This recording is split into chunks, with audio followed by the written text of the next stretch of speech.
بالآخر سندھ حکومت کو ترسائی گیا اور بلدیاتی اداروں میں ایڈمنسٹریٹر کی تعیناتی شروع کر دی ہے۔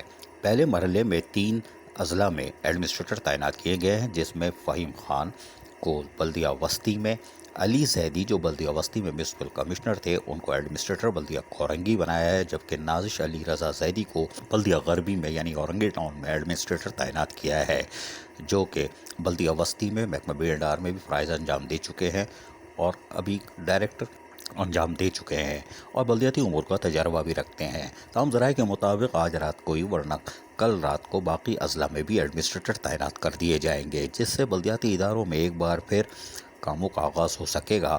تاہم بلدیہ وسطی ہو یا کورنگی یا بلدیہ غربی، دیگر اداروں میں بھی اب گرانٹ کی بھی ضرورت ہے۔ تاہم ہمیں امید ہے سندھ حکومت جہاں ترقیاتی کاموں پر فوکس کی ہوئی ہے بلدیاتی اداروں کو مضبوط کرے گی۔ عزیز عارف، KBS بلدیاتی نیوز کراچی۔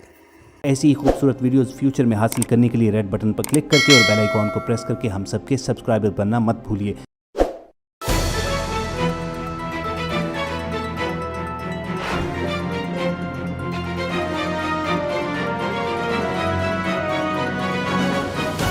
KBS بلدیاتی نیوز۔